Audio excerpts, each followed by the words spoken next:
할렐루야. 하루를 여는 말씀 묵상. 오늘 우리에게 주시는 말씀은 신명기 25장 11절에서 19절 말씀입니다. 오늘은 세 가지 경우의 세부법이 소개되어집니다. 첫 번째로는 11절 13절에서 싸움에 있어 부당한 과한 개입에 관한 법입니다. 제 이해로는 이 법이 오히려 참 부당하게 느껴집니다. 이야기의 골자는 이렇습니다. 내 남편이 다른 사람과 싸움이 났습니다. 그때 다른 사람에게 생명의 위협을 당하게 됩니다. 그때 옆에 있던 아내는 이를 말리기 위해 위협하는 그 사람의 급소를 공격하게 됩니다.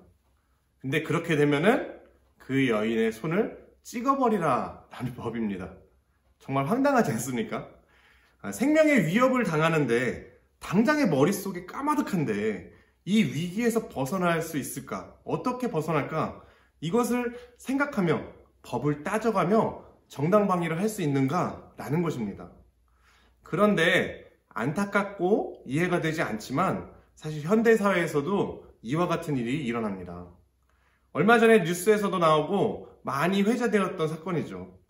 칼을 든 강도가 집에 침입했는데 이 강도 행위가 미수로 끝나버립니다. 그런데 정당방위로 이를 대응하던 피해자가 빨래 건조대로 강도를 내리쳤는데 그만 그 강도가 내사 상태에 빠져버립니다. 그리고 이 피해자는 오히려 가해자가 되어서 징역 1년 6개월을 선고받게 됩니다. 그래도 오늘 말씀의 법에 비교하면 참 다행이네요. 손을 찍어버리지는 않았잖아요. 이 말씀도 고대 사회에서는 패역한 아들의 죽이라는 법과 또 부정한 성관계를 행한 자녀를 죽이라는 법과 함께 실제로 법이 강행되었는지는 증거가 없습니다. 미루어 보기는 그 의도가 1차적으로는 교육적 의미가 있을 것입니다.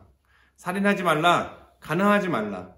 첫째로는 불필요한 다툼, 그리고 살인으로 이어질 수 있는 불화를 피해야 할 것입니다. 하나님의 백성은 화평을 선포하는 자라는 것을 명심해야 될 것입니다. 만약 불가피한 상황이 온다면 가능한 지혜롭게 대처해야 되며 과한 복수심과도 같은 마음으로 보복해서는 안 될 것입니다. 이는 고대사회나 현대사회나 동일한 것입니다.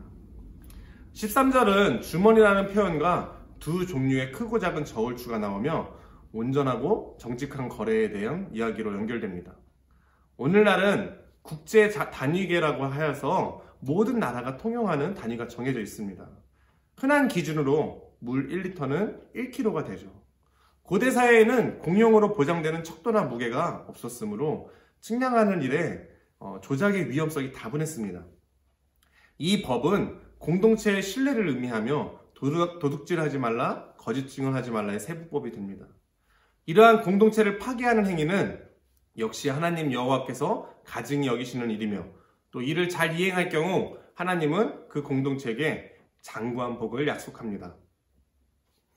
다음으로 17절부터 이어지는 아말렉에 대한 기억을 지워버리라. 아말렉을 잊지 말라. 이 법에서는 아말렉은 이스라엘과 오래된 연관을 갖습니다. 아말렉은 이스라엘을 둘러싼 7대적들과 함께 큰 대적 중 하나로 등장을 합니다. 신명기 이전으로는 유명한 아말렉 전투가 있죠.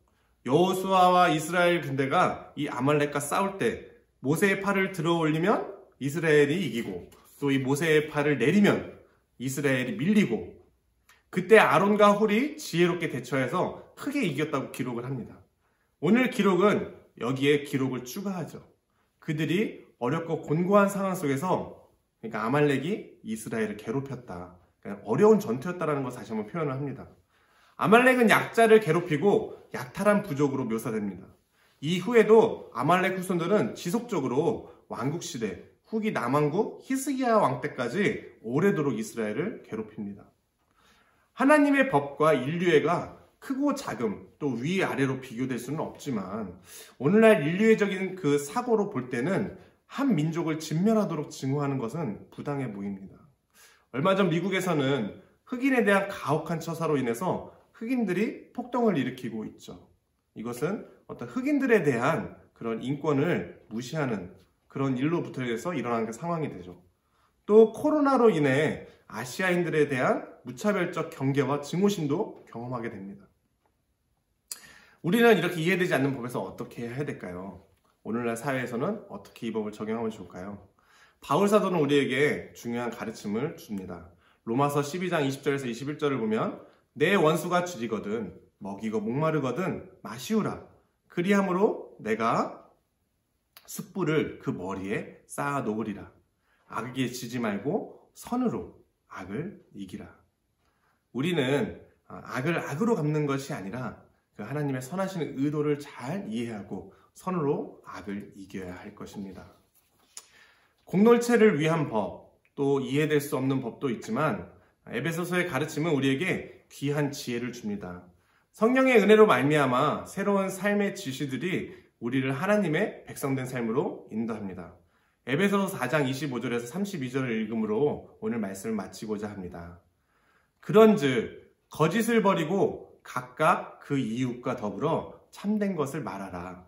이는 우리가 서로 지체됨이라. 분을 내어도 죄를 짓지 말며 해가 지도록 분을 품지 말고 마귀에게 틈을 주지 말라. 도둑질하는 자는 다시 도둑질하지 말고 돌이켜 가난한 자에게 구제할 수 있도록 자기 손으로 수고하여 선한 일을 하라. 무릇 더러운 말은 너희 입 밖에도 내지 말고 오직 덕을 세우는데 소용되는 대로 선한 말을 하여 듣는 자들에게 은혜를 끼치게 하라. 하나님의 성령을 근심하게 하지 말라. 그 안에서 너희가 구원의 날까지 인치심을 받았느니라.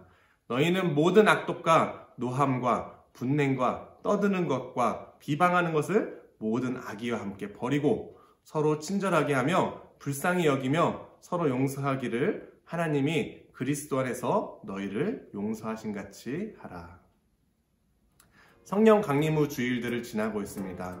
또 갈라디아서를 통하여서 성령의 그 은혜와 성령의 인도하심을 따라 살아가는 우리의 삶의 은혜를 함께 경험하고 공유하고 있습니다.